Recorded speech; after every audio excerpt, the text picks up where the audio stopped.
So let's get started with Unit 3. Now, I've split Unit 3 into two halves, or two parts, essentially. The first part of Unit 3 will cover the general properties of a wave. So what's a wave, frequency, wavelength, reflection, refraction, diffraction, etc., etc. And we'll talk about sound waves and the electromagnetic spectrum. So anything that doesn't have to do with light specifically. Part 2 will deal with light. Okay? Now, before we continue, just as a friendly reminder, every beginning of a chapter, like when we start a new chapter, you will find this big checklist. This checklist is what the curriculum wants you to know. Like every single point is something you need to know. So use that to check if you understood what you've revised or not. So for example, if you recall and use the equation V equals F lambda, you know how to use that formula, so that's fine. You give it a good check. But if you read this, know that for a longitudinal wave, the direction of vibration is parallel to the direction of propagation, and then you realize you don't understand what's going on, go back and revise longitudinal waves, for example. Okay? That's how to use this bit. So let's get started with the very first thing, general properties of a wave, as in everything that's general about waves. So whether it's the types of waves, the properties that we measure in a wave, the behavior of waves, so reflection, refraction, diffraction, they apply to all waves. So if it's light, sound, other electromagnetic waves, waves in a rope, water waves, it applies to everything. It's the most important bit of this chapter. So let's first start by defining a wave. What is a wave? A wave is defined as the transfer of energy. Energy is being transferred. Now, without transferring matter, that's because molecules vibrate in a wave. They don't move along with the wave. When it comes to waves, we have four types. The first two types are opposites. The next two types are also opposites. The first two types are mechanical and electromagnetic, as in, does a wave need a medium to go through, or does it not need a medium to go through? So things like sound waves are mechanical. Things like light waves are electromagnetic because they do not need a medium to travel through. Then the other two opposites have to do with the direction of vibration of the molecules. In a transverse wave, the particles of that medium vibrate perpendicular to the direction of wave motion. So if you have a wave moving to the right, like in this transverse wave, each molecule either moves up or down in a specific order. So the particles vibrate up and down, and that creates your transverse wave. The peak is called a crest, and the bottom peak is called a trough. The center line is often called the mean position, the mean or average or original position. Then, what's a longitudinal wave? Again, they're opposites. So if a transverse wave was where the molecules vibrated perpendicular, a longitudinal is where they vibrate parallel to wave motion, left and right, forward and backwards. So they vibrate parallel to wave motion. Propagation means motion. Instead of creating crests and troughs, you have compressions and you have rarefactions. Each line here represents a line of atoms or molecules. So when we draw the lines close to each other, that's a compression. This means the molecules are super close to each other. When we draw these lines far apart, the molecules are far away. These are not wave fronts. We'll discuss wave fronts in a bit. Now, transverse waves are all electromagnetic waves, water waves, and so on. Longitudinal waves are just sound. But there's another type of wave called a seismic wave, earthquakes. And during earthquakes, you actually have two types of waves that occur. So zoom in here with me for a second. A seismic wave, again, is basically an earthquake. When an earthquake occurs, like let's say here, it actually emits two types of waves. A wave that, gets transmitted on the surface of the ground, and a wave that travels underground. Now, the underground wave is called a P wave or primary wave, sometimes known as a pressure wave. This is longitudinal, and it travels very quickly. Waves on the surface, however, the surface vibrates up and down, perpendicular to wave motion, so it's a transverse wave.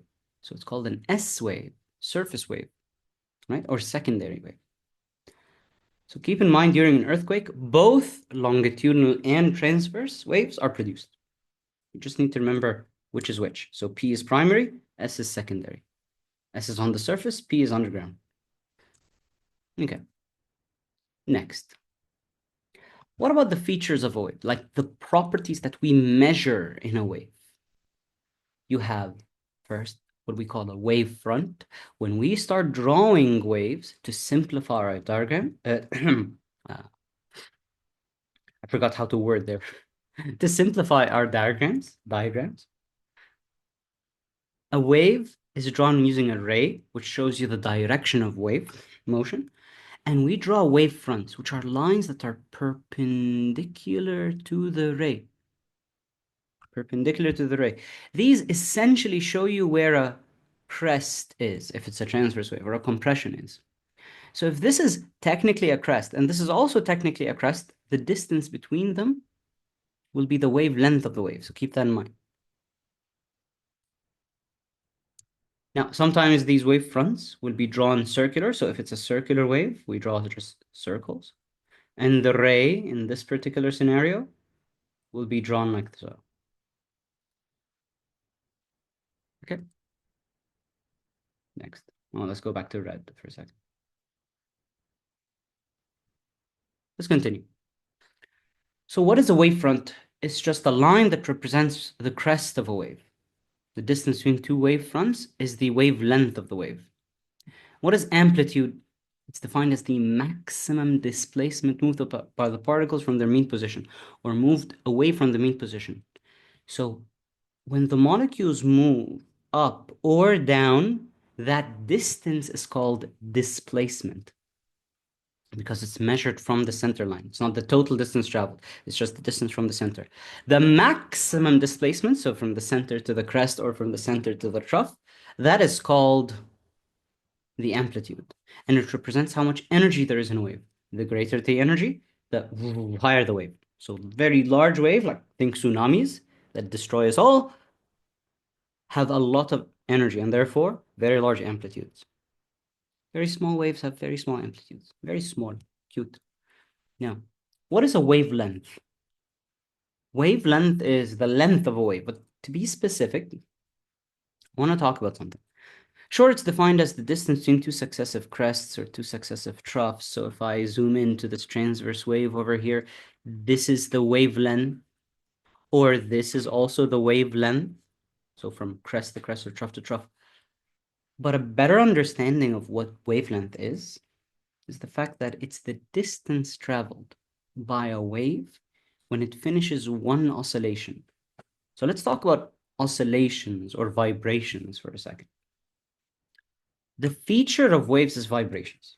Molecules in a wave vibrate up and down. They keep vibrating perpendicular to the wave motion if it's transverse. To finish one complete oscillation, you either start at the top, which is a crest, go down and then back up. That's one complete oscillation.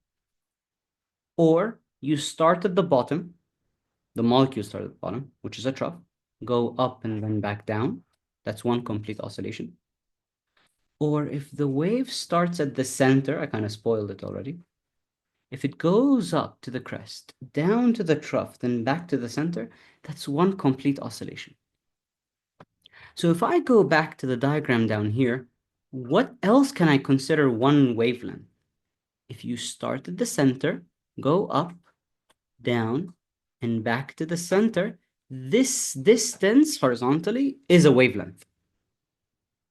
So even though you need to define it as the distance between two successive crests or two successive troughs, I want you to also identify that it's also distance from the center. You go up, down, back to the center. That distance is the length of one wave. Okay? Good. Because that's one oscillation. Both amplitude and wavelength are distances, essentially. So they're measured in meters or centimeters. Depends. Let's move on to time. So these two are units of distance, meters. Let's go for time. Time, or period, in the case of a wave, is the time taken for one complete oscillation. So how much time it takes. You'll notice that there's a graph on the right side here. And it also shows you that this is called one period, time of one oscillation. When is that a period? And when is that going to be the wavelength? When is that the period? And when is that going to be the wavelength. Depends on the x-axis of the graph. If the x-axis of the graph is distance, it's wavelength. If the x-axis is time, it's period. Okay? Very good. So we talked about period. Now let's talk about frequency, which arguably is the most important part of a wave. What is frequency? Since waves are all about vibrations and oscillations, frequency is defined as the number of oscillations or waves per unit time or per second. This defines a lot of things about a wave. For example, in the case of light waves, it affects the color of the light that you see. In the case of sound, it affects the pitch of the sound that you hear. Okay? The unit of frequency is hertz. Right? The unit of frequency is hertz. 1 hertz or 10 hertz, for example, means 10 oscillations or waves per second. Now, when you want to calculate frequency, you have two options. Either you use the basic equation that is in your textbooks notes, which is F equals 1 over T. Keep in mind, whenever we use a capital T, we mean period, not any total time. No, the time of one oscillation. So if I tell you that the period is 2 seconds, then the frequency is 1 over 2, which is half a hertz. So half an oscillation per second. Or something that we'll often use with multiple choice questions is, if I give you a total number of waves, if I say, hey, you have 5 waves that pass by in 10 seconds, what is the frequency? It's the same thing. 5 waves in 10 seconds gives you 0.5 hertz. It's the same answer, but the way the question gets phrased could be different. So keep that in mind. Finally, you have wave speed, which is just speed, distance over time. But when we calculate the speed of a wave, this is the formula we use. V equals F times lambda. Speed is equal to frequency times wavelength. Speed is equal to frequency times wavelength. All right? Good. Very important. Let's move on. Now, let's discuss the behavior of waves. There are 3 general behaviors. They work for, like we said, light or sound or anything. So when we discuss these behaviors, I'm going to be interchangeably using, oh, if you have a water wave, if you have a light wave, if you have a sound wave, it's the same thing, right? Because we're going to reapply this to sound and reapply this to light later on. But for now, what do I mean by reflection? Reflection is when a wave changes direction. So it's a change in direction of wave when it hits a surface. So it has to strike something. This could be a wall, a mirror, a human body, it doesn't matter. As long as a wave hits something, it will change direction and reflect. So if you have a light wave, where we only draw the ray, the wave hits the surface and changes direction, reflects. Cool. Now, before I move on to drawing it with wavefronts and stuff, there is one law. The law of reflection states that the angle of incidence is equal to the angle of reflection, or I equals R. These angles are always measured from a line that we have to draw called the normal.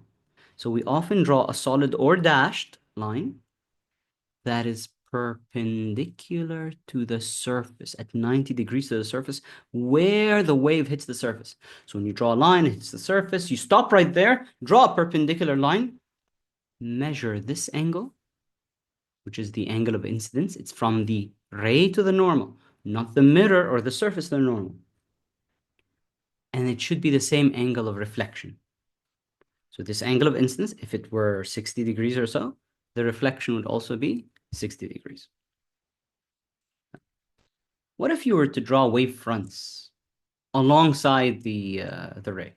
Remember, wave fronts are always drawn perpendicular to the ray. They're always drawn at 90 degrees to the ray. So what we do is, most of the time, the question will show you like wave fronts already drawn, and you have to draw the reflections. So keep in mind the new reflected wave fronts have to be perpendicular to its ray, to their rays, okay? This one over here. But trouble often ensues here, right? Trouble often is used here, where you try to draw the wavefronts. So the problem is here, as we were saying. Why? Because you need to complete, like, let me change the color of the reflected wavefronts for a second so you see what I mean. These are the reflected wavefronts. So these are the actual wavefronts going to hit the wall. And look at this. They get smaller and smaller as more of them hits the wall. And then you only have to draw the bit that gets reflected. Now, this isn't too hard once you get used to it, but keep in mind the amount that you draw and where you start drawing the wavefronts when the old wavefronts hit the surface. That's if there are wavefronts involved. Finally, sometimes diagrams use circular wavefronts. This is what they look like. This is essentially the same thing. If this circle were to continue, it would have looked like this, roughly. If this circle were to continue, it would have looked like this. So you draw their reflections. You draw their reflections over here. Also where the wavefronts touch the surface. Okay. So that's reflection. Not too hard. Next, refraction. Refraction is defined as the change in speed of a wave when the medium changes. So if light travels from air to glass, that's a change in medium. If sound travels from water to air, that's a change in medium.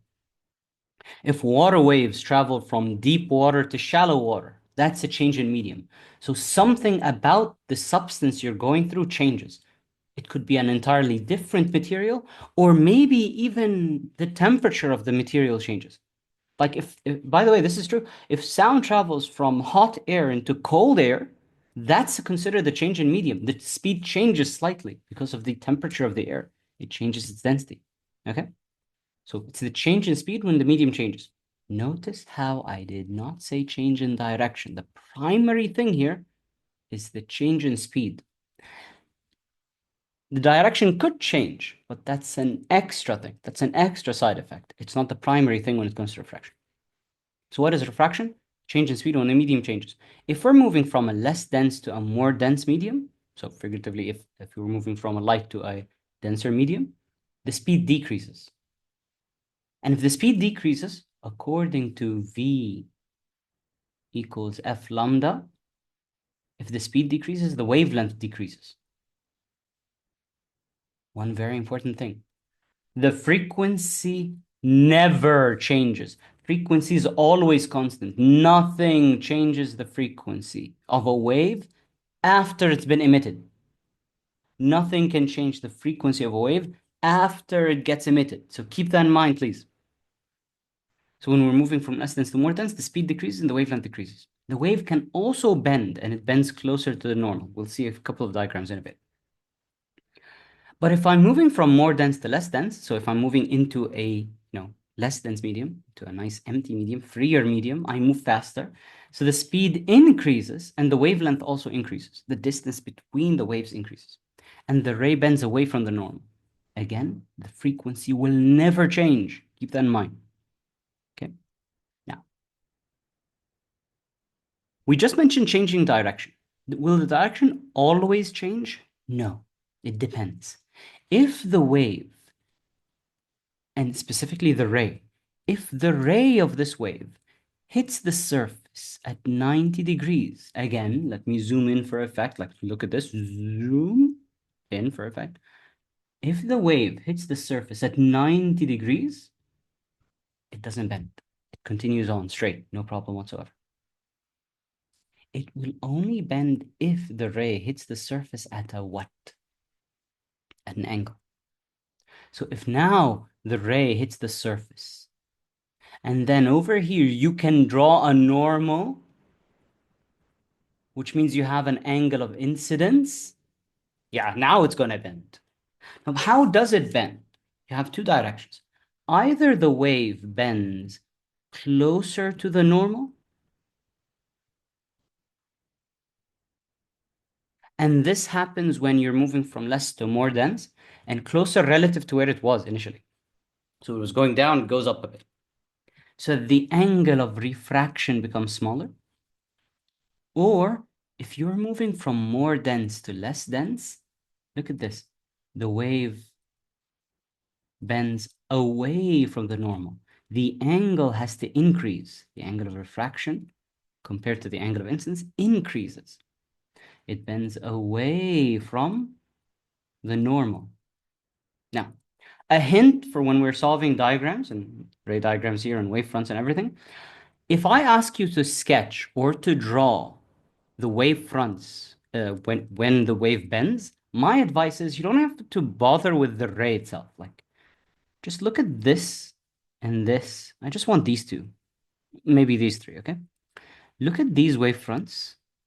Grab your ruler, extend it this way. You're not drawing it yet. This is your ruler. And bend your ruler closer to the surface. Closer to the surface. The moment you bend the first one, like the first wavefront that's supposed to bend, the rest are drawn parallel to it. And if I want you to draw any more waves, you continue with the same wavelength. So if you're moving from less dense to more dense, you bend the wavefronts closer to the surface, to the boundary. Here it's the opposite. You bend your wavefronts away from the boundary, and the rest are parallel to it. If you've drawn things correctly, the wavelength should increase properly. Okay? So that's refraction. The final behavior is called diffraction. And it is defined as the spreading of a wave as it passes through a gap or round a corner or an edge. What do I mean? If you have a gap like this, essentially a wall with a hole in it or something, and the wave goes through, it spreads a little bit. It stays straight, but it spreads a little bit, like the edges curve a little.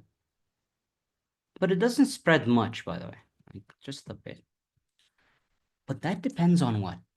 The size of the gap compared to the wavelength. If the gap is very large compared to the wavelength, it doesn't spread much. It's very little diffraction. And it doesn't curve, it's just straight. But if you make the gap smaller, and again, smaller or larger is relative to the wavelength, so depending on the size of the wavelength. So the gap is smaller, so if the gap size decreases, or if you increase the wavelength, that also works, it spreads more, and the entire shape of the wave changes, it curves. Now, one mistake a lot of people make when answering questions or sketching this diagram is accidentally not drawing the same wavelength. Meaning, if you see this wavelength over here, try to, at least by eye, try to keep the wavelength the same. Try to keep the wavelength the same. All right? That's very important. Okay. So again, a wavefront is nothing more, because we have a question here. A wavefront is nothing more than this line over here. This is a crest. It essentially shows you what is a crest, right? So if you draw a wavefront going through a gap, it doesn't spread much. But if it goes through a small gap, it curves a lot. Curves a lot. Okay? But it doesn't always work with gaps. Sometimes it works with edges.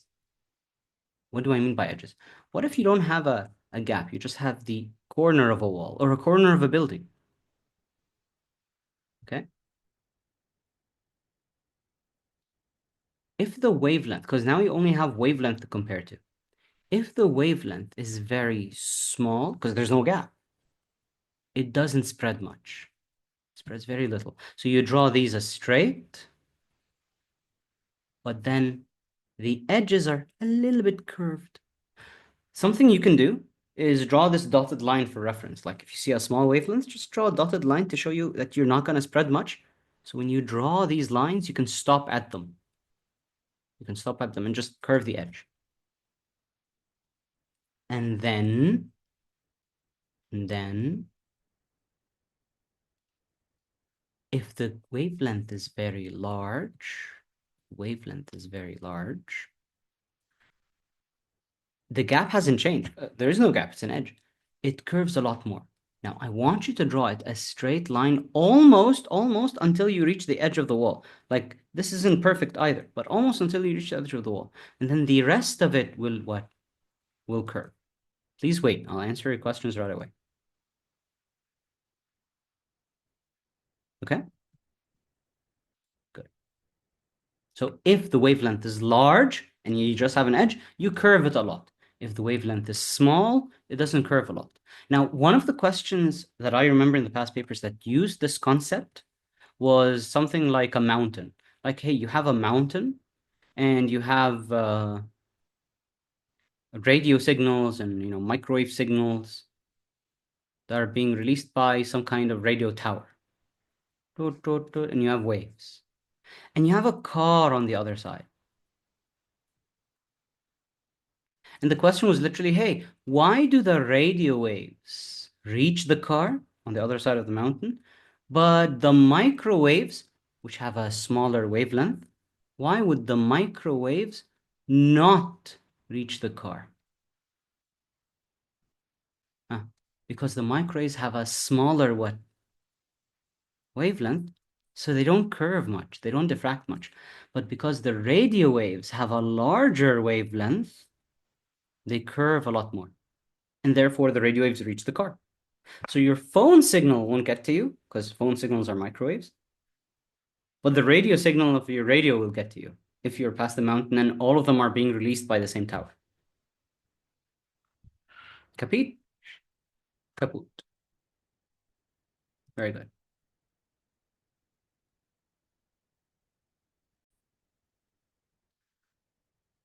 So let's solve a few questions about the general wave properties here.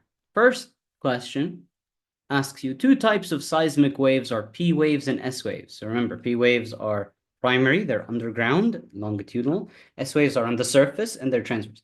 State the types of waves that P waves and S waves can be modeled as. So we said P waves are longitudinal and S waves are transverse. Next, the velocity of a P wave in the Earth's solid crust is 7.2. Look at this. Look at the units. 7.2 kilometers per second. And the frequency is 4.5 hertz. What is the wavelength of this P wave? Now, the formula, let's change this back to red. The formula is V equals F times lambda, where F is frequency, lambda is wavelength, and V is speed or velocity. So lambda is equal to V over F. Now, hold on. I know some of you have, noticed, but if I just substitute 7.2 divided by 4.5, and I pull out my calculator and I start typing these numbers, and some people are already screaming in chat, Mr. the units. This is going to be 1.6. I can leave it like that if I've noticed the unit and write it down as kilometers. Or you change it to meters like you've been trained to, like, hey, I like everything to be SI units. So that's 1,600 meters. Both of these answers are correct. Just make sure the unit supports the answer you've written down. So I'm going to write it down in SI units because I'm used to that. But 1.6 kilometers is fine. Okay. That's why it's 3 marks. 1 marks for that unit difference, the change in unit. Next, a transverse wave moves along a rope. The diagram shows the position of the rope at one particular time. Which two labeled points are 1 wavelength apart? So remember, crest to crest or trough to trough, and ooh, he didn't give me crest to crest or trough to trough. Sure, W is at the crest, but I'm not given any other crests. So remember what we said if you start in the center? So if I start in the center, I have to go down, up, and then back to the center. So I have to touch both a crest and a trough. Again, I have to touch both a crest and a trough. So the distance is x what? It's not xy. It's x and z. So C is my correct answer. So that's the wavelength. Okay, good. Very good. Next. Why not W and X? Really? This one over here? This little bit over here? This little bit? Or are you trolling? You're trolling, aren't you? This isn't even half a wave. It's a quarter of a wave. So it can't even be a wavelength. So nope. Troll. Now, never mind. Let's move on. The diagrams show graphs of displacement against time for 4 waves. All the graphs are drawn to scale. Which wave has the largest amplitude and the highest frequency? So largest amplitude is easy. It's A or B because they're both, 2 divisions high. So that's the largest amplitude. Largest frequency is the largest number of waves per second. So obviously that's A because I see more waves. If we count, it's 1, 2, 3, 4, 5, and 6 waves compared to the 1 and not even 2 waves, like 1 and 3/4.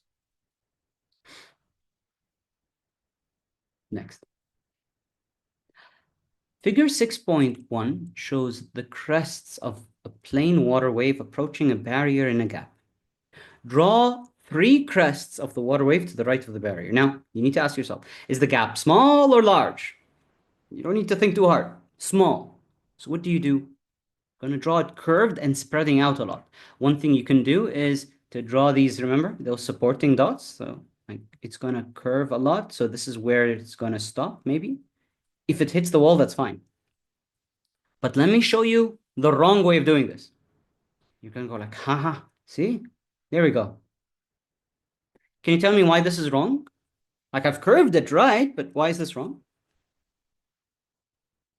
Why is this wrong? Because of the wavelength. The wavelength is not the same. The wavelength shouldn't change. So if I were you, I would at least measure. Oops, sorry about that. There we go.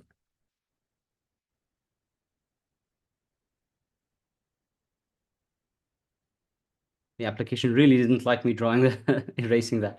Now, I would at least measure what the wavelength here and try to keep it roughly the same. Try to. Does it have to be 100% accurate? No, but at least by eye, it should look good. Like if this is after 1 wavelength and this is after a second and this is after a third, now I draw what? The curves.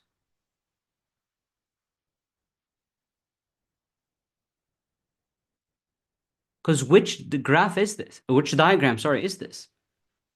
The small gap or the large gap? It's clearly the small gap, right? It curves a lot.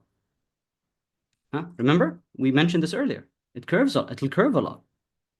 But the problem is you need to keep the wavelength the same. This is the wavelength. So this should be the same. The distance between your crests or wavefronts should be the same. Then the question changes the topic. It's not diffraction anymore. It's what? Refraction now. Figure 6.2 shows the crests of plain water waves in deep water, approaching a region of shallow water. Now, the question has already spoiled it for us, but you should have already memorized that yourself. Water moves slowly in shallow water. Waves move slowly in shallow water, but fast in deep water. Just memorize that for now.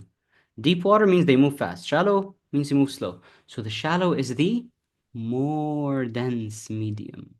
Huh. What does he want me to do? On figure 6.2, draw 3 crests of the water wave in the shallow water. Huh? He didn't even call them wavefronts. He called them crests. It's the same thing. And the direction of travel of the water in the shallow water. This means the wavefronts. Whereas this means you need to draw the ray. So, how many does he want? He said 3 crests. Okay. Let's start with the crests. I know we should start with the ray, but let's start with the crests first. This is the wave, right? Like if there was no boundary, if there was no medium, Be straight. Because it's in the more dense medium, it'll bend closer to the normal. So just bend it so it's closer. Don't bend it too close. Like, don't touch the surface. Just bend it a little bit so that you can visually see. I don't care if you make it a bit too short, a bit too long, that's fine. Longer is a bit better. And then from the next wavefront, like this one that's touching the surface, draw the same wavefront with the same angle. Always start by continuing the wavefronts that have already touched the boundary. But sir, he wants a third one. Okay, draw one more right after that with the same angle and with the same wavefront, wavelength, roughly. It's not going to be perfect, but roughly the same. See, I'm going to move it up just a bit. There we go. Those are three? Absolutely. Let's count. 1, 2, 3.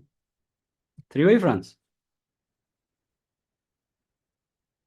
Right? Doesn't matter if it's short or long or like. I'm a short human being. And do I not count as one human being? Or? But these are new ones after they've been.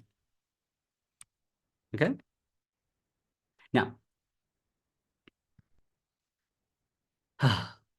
hey, wait a second. Where's the ray? Well, first, continue this ray. When it hits the surface, bend the ray so it's perpendicular to the new wavefronts that you've drawn. You must draw an arrow. You must draw an arrow. First, it has to be perpendicular to these wavefronts, and you must draw an arrow.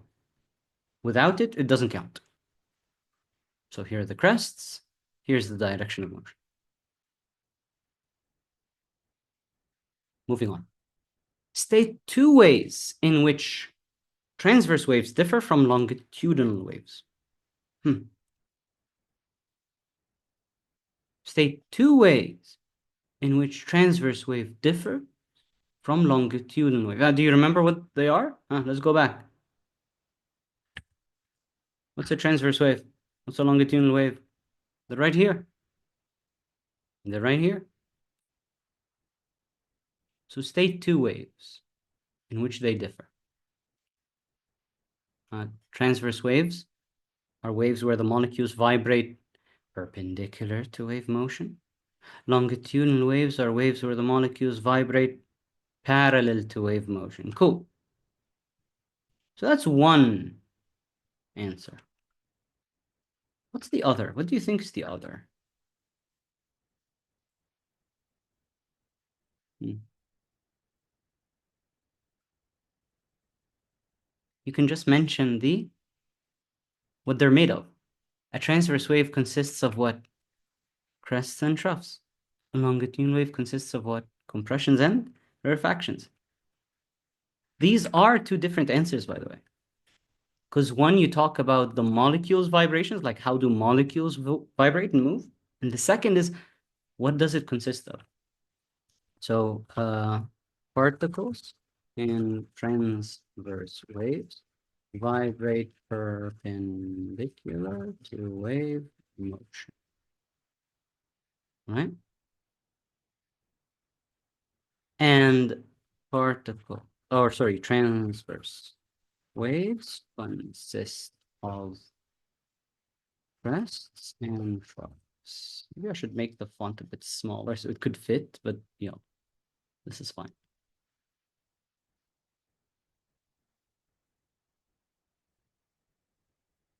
Finally, a radio station broadcasts a signal with a frequency of 89. What's capital M? What's capital M? Answer right away. Type it. Type it. What's capital M? Mega. Bravo. Bravo. Mega. Mega is similar to million, by the way. So it's times 1,000,000. Or, come on, we're better at standard form here. 10 to the power of 6.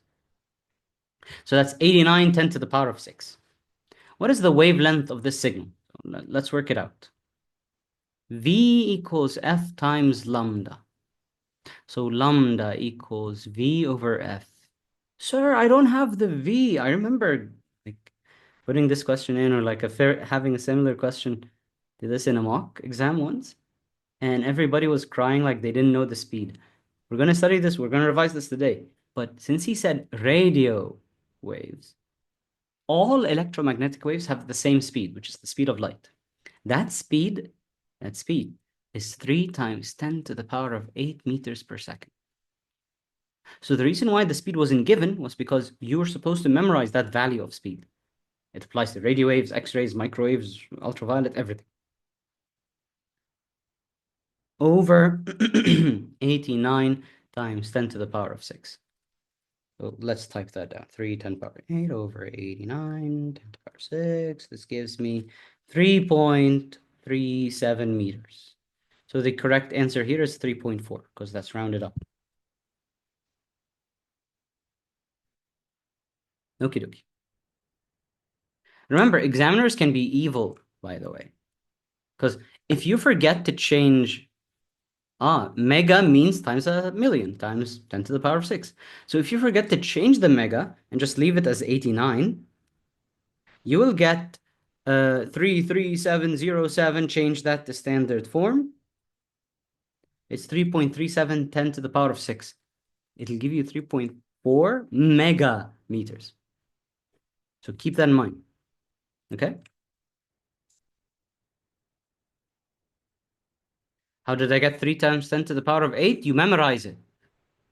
Like I said, you have to memorize the speed of light, or that's the speed of all electromagnetic waves. Okay? Very good. Next. Now, we're done with most of the wave properties. And here's the thing, before I continue, if you properly understand this part of the unit, the rest of it becomes very easy. Like discussing sound waves and electromagnetic waves and light waves becomes very easy because it's just all of this info. Again, just we focus on slightly different details that are exclusive to each specific wave. So for example, now we're going to talk about sound waves, right? You'll notice that we're going to describe what a sound wave is, like it's mechanical longitudinal. We're going to talk about the speed of sound and what medium affects it. We're going to talk about amplitude and frequency. We'll talk about the reflection of sound. So as long as you understand the basic wave properties and concepts here, the rest is simple. Now let's talk about sound waves. First, what type of a wave is a sound wave? It's a mechanical longitudinal wave, meaning it needs a medium to go through and the molecules vibrate parallel to wave motion. It consists of compressions and rarefactions. But one extra special thing about sound waves is that when sound waves travel through air, creating its compressions and rarefactions and compressions and rarefactions, during a compression, the molecules are actually closer together than usual, which causes the pressure of the air to increase because the molecules are colliding more frequently with each other. But during a rarefaction, the particles are farther away from each other, so they collide less frequently. So the pressure of the air decreases. So if I were to draw a graph of how the pressure of the air changes over like the distance or over time, with this not being zero, here's the zero. With this being normal atmospheric pressure, I'll just say it's 1 times 10 to the power of 5. Like it has a value. You don't memorize that though. It looked like this. It looks like a transverse wave, but this is a graph. Keep that in mind. When the pressure is really high, that's a compression. When the pressure is really low, that's a rarefaction. Right? So keep in mind, sound waves do change the pressure of the air it's going through. Okay. Next. Let's talk about the speed of sound. Refraction is the change in speed when the medium changes, which means when sound travels from one medium to another, the speed of sound changes. You need to memorize 3 values for the speed of sound. Speed of sound in air is 330 meters per second. It's got a range, 330 to 350, but 330 is fine. In water, the speed is 1,500 meters per second.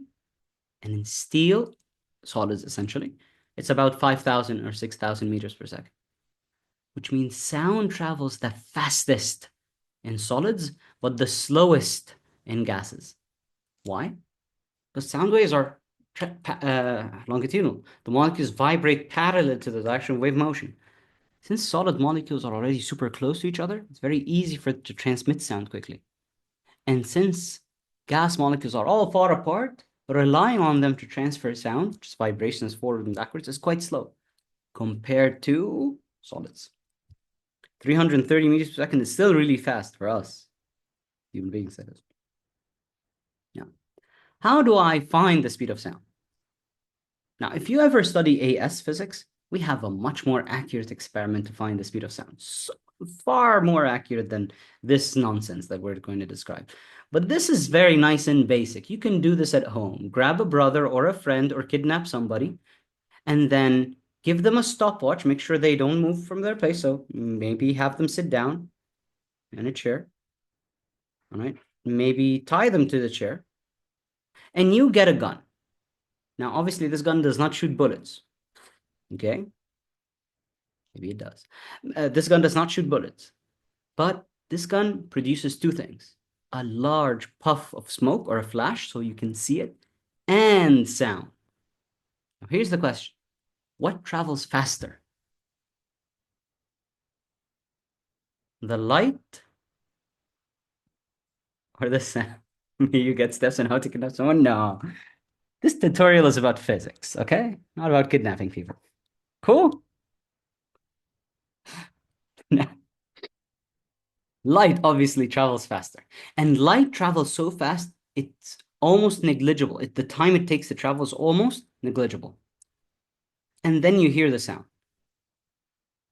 So essentially, the way this works is put your, assistant over here with a stopwatch. You stand far away. The larger the distance, the better. So at least 100 meters, all right?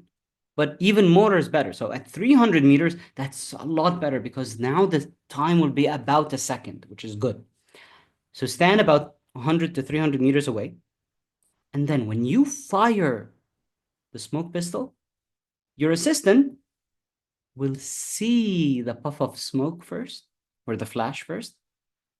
And then after a short time, they will hear the sound. So they press start when they see the flash or the smoke, and they press stop when they hear the sound. And now you have the time. You measure the distance with a measuring tape. You measure the time with the stopwatch. That's with your, force assistant. And then speed is distance over time. Repeat and take average. Okay? Next. How does amplitude and how does frequency affect the sound that you hear? Amplitude affects the loudness. The larger the amplitude, the larger the loudness of the sound. The sound is much louder, right? The lower the amplitude, the lower the loudness of the sound. Then frequency affects the pitch. The higher the frequency, because look at this. This is a high frequency wave. This is a low frequency wave. High pitches sound very, very sharp. Like I'm going to change my pitch for a bit, but it does hurt my throat. So I hope it doesn't hurt me the rest of the day. If I raise the frequency of my voice, that's me increasing my pitch. But if I lower my pitch, the frequency decreases. So frequency affects the pitch of the sound that you hear. All right? Frequency affects the pitch of the sound that you hear. Very good. Now, we don't hear all frequencies though. We as human beings hear from 20 hertz to 20,000 hertz. Like from 20 hertz, the smallest frequency, to 20,000 hertz. That's the highest frequency that we can hear. Anything less than 20 is called an infrasound. The word infra means smaller than. Anything greater than 20,000 is called an ultrasound. All right. Now, what do we use ultrasound for? Now, for art, obviously, because look at this. Fantastic. But besides that, we use ultrasounds for three things, primarily. Sonar, which is a way of detecting objects underwater. So if you have a ship, right, and you want to know if you've got any fishes, any schools of fish down here, or whales, or submarines, or torpedoes coming in at you from some kind of enemy, doesn't matter. You emit ultrasounds underwater. When it hits something, it reflects, and when we detect it, we can see or at least know how far it is and how large that thing is. It's underwater. It's called sonar. Medical imaging, or ultrasound, is used to see what's inside a human being, like pregnant ladies. Or, for example, I had an ultrasound done on me. Again, it's not because I was pregnant, but I'm sorry, can't keep a straight face. But because they were checking like my liver and stuff. So the way they do it is they take that ultrasound transducer. The word transducer is a device that produces and detects both. Produces and detects ultrasound. So emits and receives. So I don't need two different devices. If you forget the word transducer in your description, just say you get a ultrasound producer and receiver. Emitter and receiver. That's fine. They take that, put it on your, belly. They put that really cold, annoying gel. It's important because without it, the sound doesn't go through your skin. You put that, transducer on your belly and they move it around. And whenever the sound hits something inside, like hits a bone, hits an organ, hits a baby, it reflects back. And then we use that signal to see what the baby looks like. All right? Yeah. How does the gel let the sound go through your stomach? This is out beyond the scope of the syllabus, but if the sound waves hit the surface, like from the detector to the surface of the skin, because it's moving from air to your body, to your skin and fat and muscle, that large difference in medium causes most of the sound to reflect. I don't want it to reflect when it hits your skin. I want it to reflect when it goes through and hits something else. So when we put that gel covers up the detector and emitter, the transducer. So when it transmits the sound, it doesn't see the skin per se. It thinks, oh, everything's the same because the gel has the same density as for the sound. It's the same density as your skin. So it just goes through. Without it, the sound would actually reflect, most of it would reflect off of my skin and it wouldn't go through. Now, the last thing we use ultrasound for is for the non-destructive testing of materials. What do I mean by that? We use it to see if there are any gaps or cracks inside something solid. So we put our transducer, and let's say this piece of metal was manufactured with a little bubble inside or a crack inside. But I don't want to break the whole thing to see if there's any cracks inside. So we allow the ultrasounds to go through this object. If it's going through a full solid object, nothing happens. It reflects only at the very end of the metal. But if there's a crack, it's going to reflect early. So whenever the ultrasound hits the crack or the bubble, it reflects not just once, but twice, because it reflects from the first surface, reflects from the second surface. So when we see the signal on our, oscilloscope, we'll have the initial pulse. This is what we emitted. This is the first reflection. This is the second reflection. This shows us the time it took to go through the bubble. We essentially use the difference in time to get the size of the bubble. And we use the time taken for it to reflect first to get the distance it traveled before it hits the bubble, so how deep the bubble is. That's what we mean by non-destructive testing of material. Since we've used the term reflection a lot here, the reflection of sound is called a what? An echo. It's just the reflection of sound. One thing you have to note, though, when we're solving any questions about echoes, is that the time taken to hear an echo is the time taken for it to, let's say you shout. You shout like pizza, and the pizza goes, hits the cliff and comes back. Pizza. Now you hear it. And let's say that took 1.3 seconds. That's a lot, by the way, but let's say it took 1.3 seconds. This is not the time taken for the sound to reflect. This is the time taken for the sound to go to the cliff and back.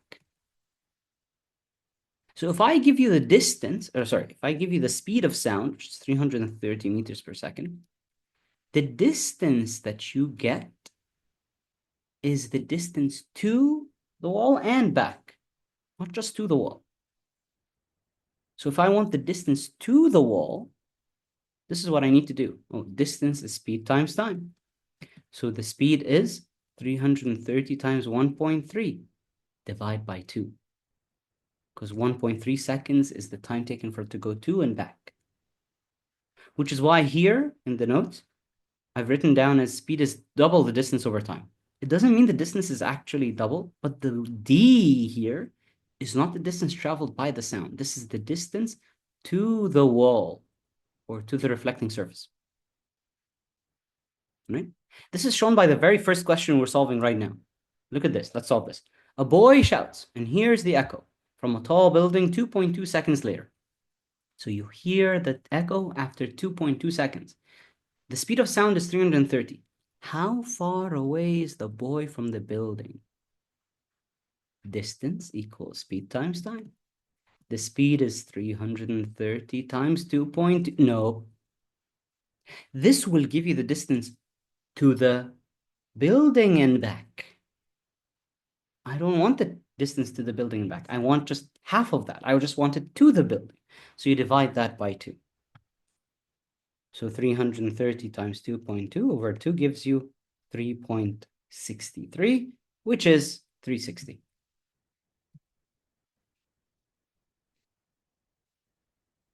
Good. Let's solve another one. Sound waves have compressions and rarefactions. What is meant by a compression? It is a region where the particles are close to each other. Now, if the question hasn't specified, I can use pressure in my description. It's a region where the pressure, region in the air where the pressure is greater than normal atmospheric. A rarefaction is a region where the particles are far apart or where the pressure is lower than normal atmospheric. Keep that in mind. Sometimes the questions, description questions like these, will specify. Explain what is meant by compressions and rarefactions in terms of particles. Don't mention pressure. In terms of pressure, don't mention particles. Okay? We can see the light. Can I write things in brackets? No, you can't. The brackets are there to show you what alternate answers could be. Do not give an examiner a choice of answers. Because if one of them is wrong, the entire answer is wrong. Keep that in mind. So when mark schemes use brackets as well, or slashes or dashes, they're showing you other alternate accepted answers. Not, hey, you should copy this and do that as well. Okay? We can see light from the sun, but we cannot hear any sound from it. Why? Because sound cannot travel through a vacuum. Because sound is mechanical, it can't go through space. I know some of you thought light is faster than sound. I know some of you did, you wrote that. But no, it's because, by the way, the sun, if you think about it, does produce sound. The sun is a big nuclear fusion reaction, so it's probably lots of explosions happening in there. But we don't hear it. Thank God we don't. Because sound cannot travel through empty space. The sun would be very loud. During a thunderstorm, an observer sees the lightning almost immediately, but hears the sound of the thunder several seconds later. The thunder and lightning are produced at the same time, obviously because lightning is faster than thunder. Light is faster than sound. Here it's faster. The sound of the thunder is heard 9 seconds after seeing the lightning. The speed of sound is 340 meters per second. What is the distance to the observer? This is not an echo question. This is a very basic distance equals speed times time question. This is not an echo question.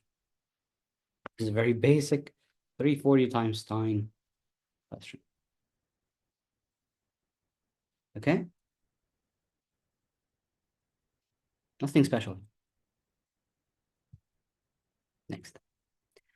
A student makes a list of some applications of waves.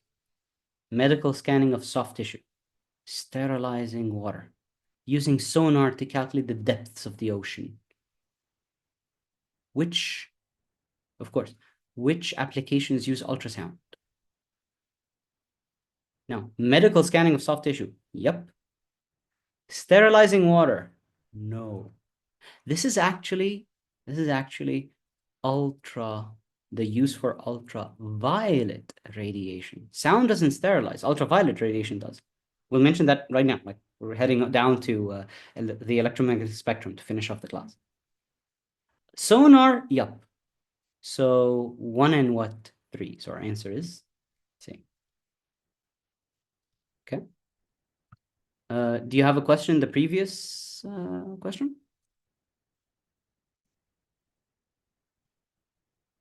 No? Okay.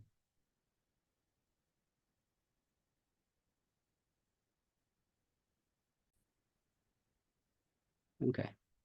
So let's finish up this part of the unit, not this unit, this part of the unit, by talking about the electromagnetic spectrum.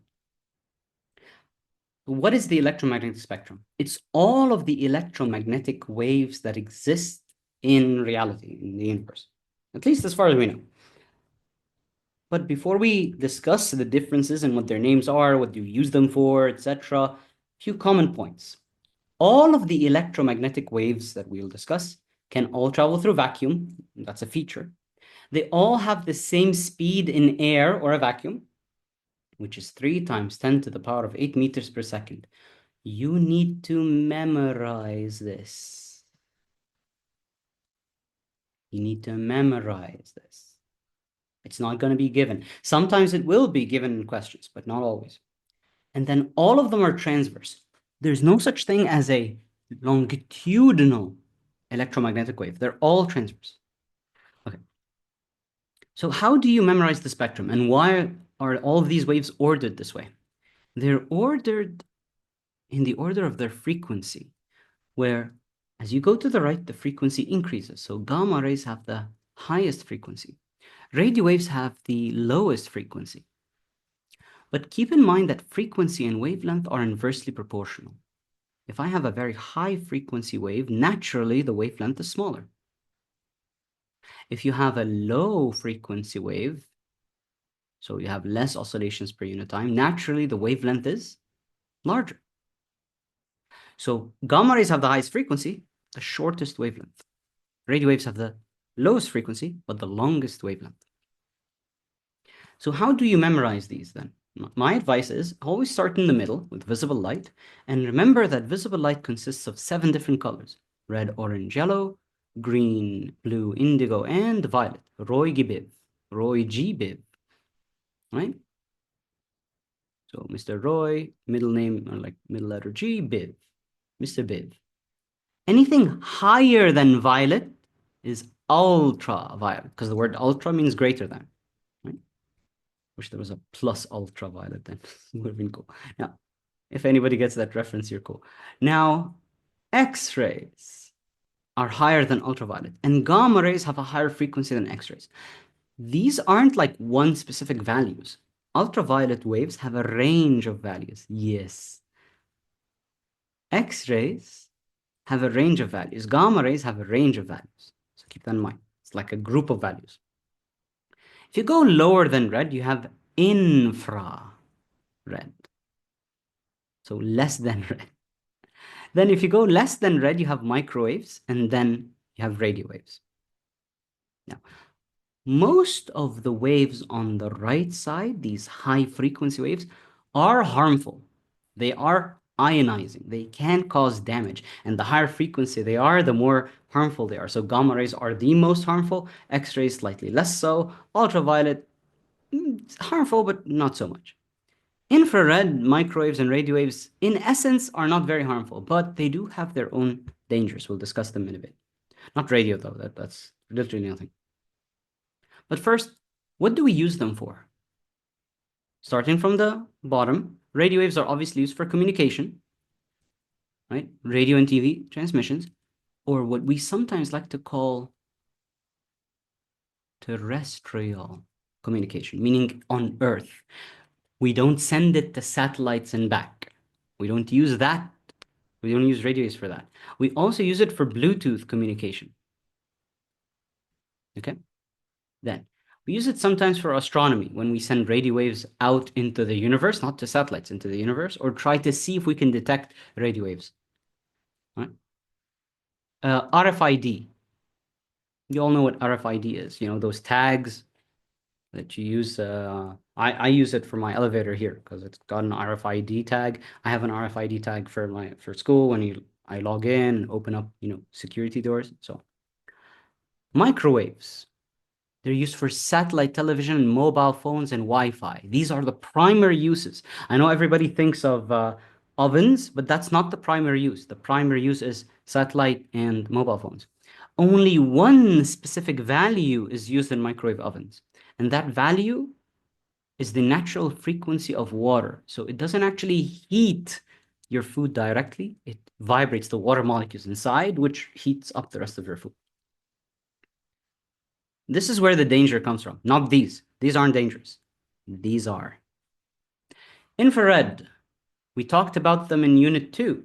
So they transfer heat energy. So we use them for grills and heating and cooking. But we also use them for short-range communication, like remote controls.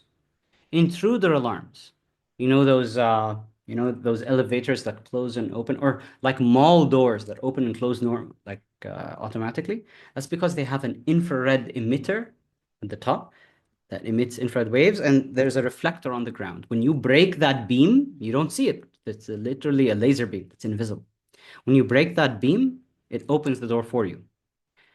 Intruder alarms work the same way, but we put them on windows and like doors. When we close off a shop, these turn on. So thermal imaging, pictures that show you which spots are hot and which spots are cold. Optic fibers. These are fibers that transmit light beams or infrared beams, and they're used for internet communication or medical uses. We'll discuss them next time. Visible light. What do we use that for? We use it to see, bravo, and take pictures. Ultraviolet. We use it to sterilize water, because we saw that question earlier. And we use it for security markings and detecting banknotes if they're fake. So for example, if I have a banknote over here, oh no, I dropped my money. My money. My money. I had my money right next to me just. If I have a banknote over here and I put it under regular light, you might see some kind of marking. But if you put it under sunlight, you'll see a completely different thing. You'll see like a hidden either number or a hidden mark somewhere, or a hidden picture, or another hidden line. Like usually there are lines in here that you don't see unless you expose the bills to ultraviolet radiation. X-rays are used for medical scanning to check for broken bones, because X-rays can go through your flesh, but not your bones. The more dense something is, X-rays can't go through them. Security scans, they check what's inside your bag. So if I have, I don't know, my tablet inside my bag, my iPad, my gun, my knife, my wallet, a few of those things are odd, like my wallet, but still, the more dense something is inside, it is stop, the X-rays stop when they hit them. So the machine sees them, right? Very good. Gamma radiation is used to sterilize medical equipment and food. So if you have cans, you expose them to gamma rays, it kills off any kind of bacteria in there.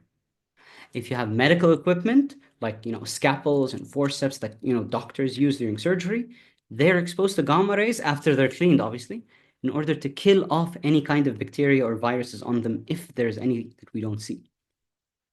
And we can also use it to detect cancer and treat it, but we'll discuss that in Unit 5 in detail, okay?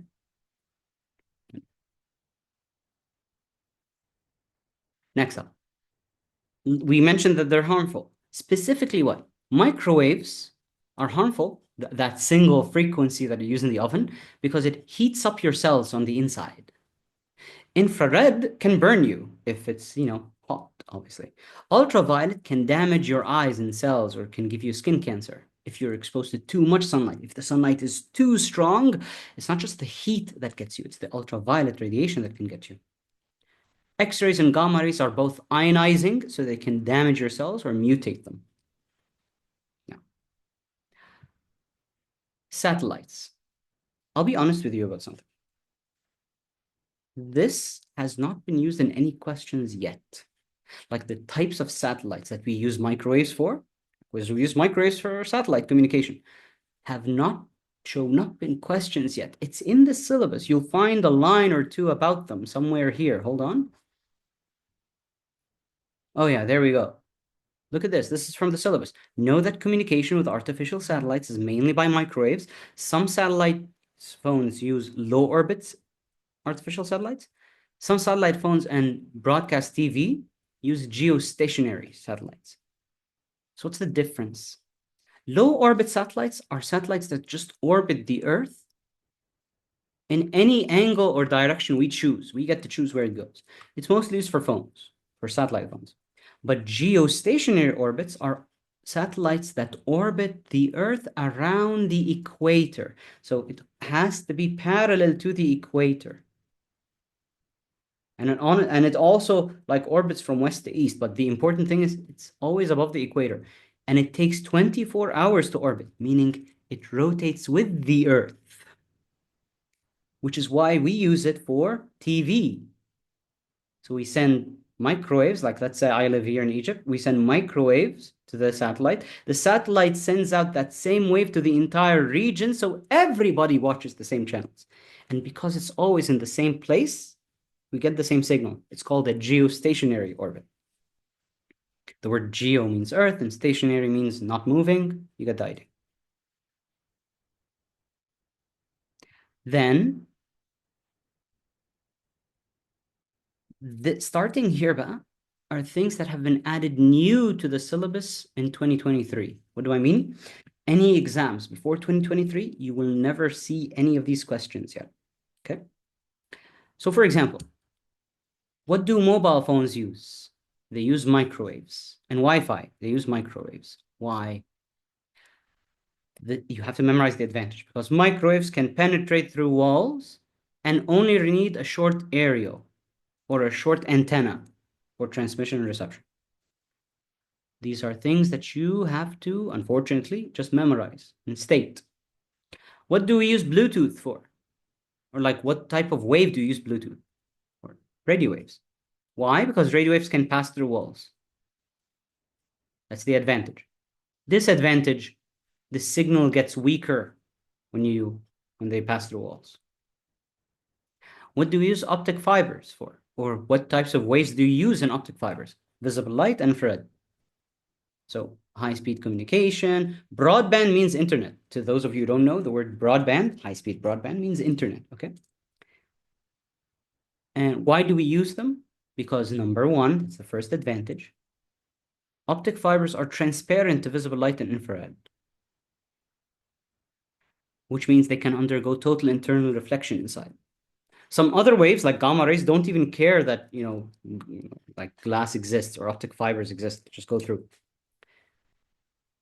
And second, infrared waves and visible light, that's the second advantage, can carry high rates of data, meaning they can transmit information very quickly. High rate means very quickly. Next. When it comes to sending signals through optic fibers or through, microwaves or through radio waves, we have two general signals, digital and analog. Digital signals have either one of two values, high or low. This is what computers use, ones and zeros, 1010 and 110001, 0. And analog signals are like the sound of my voice. My voice is analog. meaning I can have any, I'm sorry, I know that sounded funny, but I wanted to prove a point. It can change to any value within a specific range. So analog signals are more natural signals, the music that you hear, the wind flowing, an OST that I like to listen to when I work. Like all of these are analog signals. Digital signals that go through computers or the internet or everything else are basically just computer code, high or low, one or zero. There's a current, there's no current. There's light, there's no light. And digital is what we always use when we're transmitting signals. Why? Number one, transmits information very fast, has a high rate of data transmission. And second, you can transmit it for a longer distance. Because think of it this way. Digital signals are ones and zeros. Optic fibers use digital signals, which use light or infrared. Basically, you grabbing a laser pointer and just like pressing the button on and off, on and off, on and off, on and off. And light travels very quickly at 3 times 10 power 8. So you can use optic fibers, which use visible light to transmit digital signals. And second, over time, any kind of signal, over time, any signal, like let's say this is a signal, gets weaker and weaker and weaker. This is bad because this means there's a limit to how far we can transmit it. Digital signals do get weaker, but do you know what the advantage of digital is compared to analog? Is that I only have two values. So when we put a device called an amplifier, anybody who plays guitar probably has heard of this before, but an amplifier is just a device that makes the signal stronger again, regenerates it.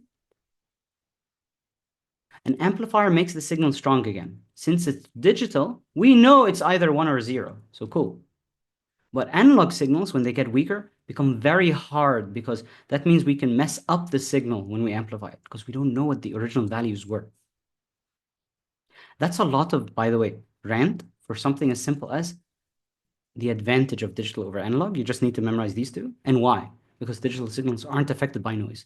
This can honestly be considered the third advantage if you want to. If I ask you to sketch a graph showing the difference between the signals, this is a good sketch for digital. This is a good sketch for analog. Just draw a wave. Like if you just draw a regular wave for analog, that's fine. Signal is just like high, 0, low, 1, 0, low. That's it. So let's finish this up by solving a couple of questions. A mobile phone network uses microwaves of frequency 1.910 to the power of 9 hertz to transmit and receive signals. The speed of microwaves is 3 times 10 power 8 meters per second. What is the wavelength? Well, that's easy. V equals F times lambda. So lambda equals V over F. There's no trick here. Honestly, if I were the examiner, I would have probably tried to trick you and not give you this, but you've already seen that trick before. 3 times 10 power 8 over 1.9 10 power 9. This gives me 0.15789. 1.58 is good enough. Sorry. 0.158 is good enough meters. State 2 reasons why microwaves are used for mobile phone signals.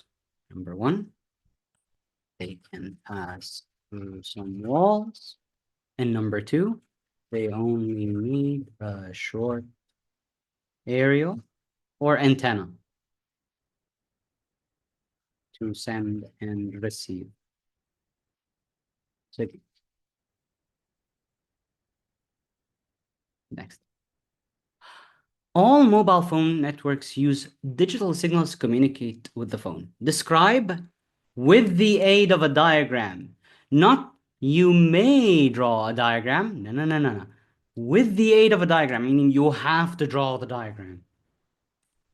How a digital signal differs from an analog signal. So let's describe first.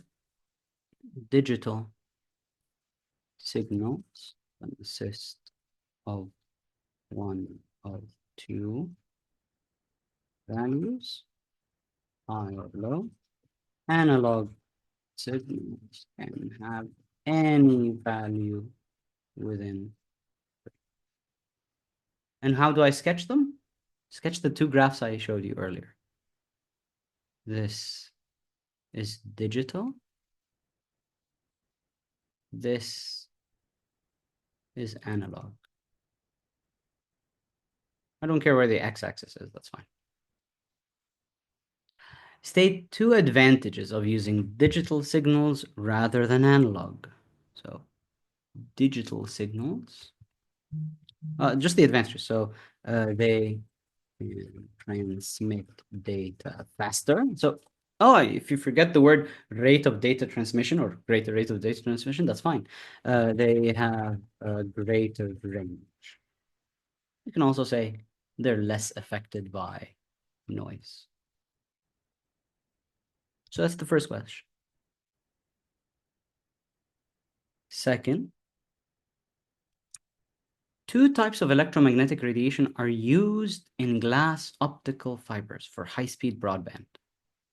State the type of electromagnetic radiation other than visible light, which is used in glass optic fibers. So other than visible light, we said we have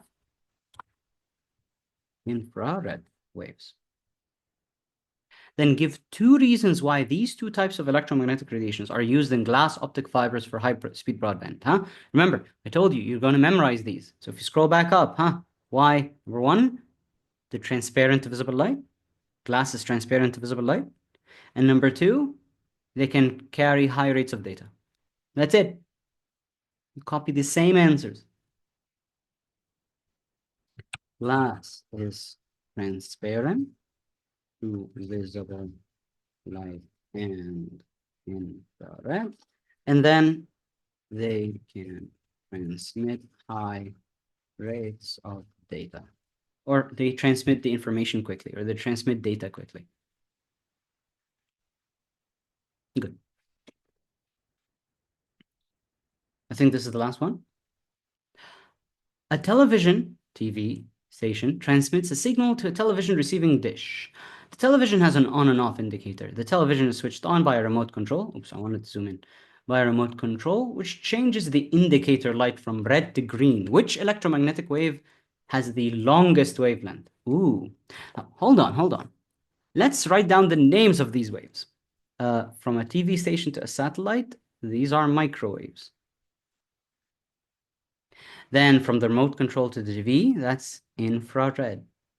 And red and green are both visible light, with red having a longer wavelength than green. So which one has the longest wavelength? So if you remember the spectrum, longest is radio, and then micro, and then infrared. So A is your answer. Because if I write them down in order from longest to shortest, you have micro, then infrared, then red, then green. Very nice. Yeah, that's the end of it.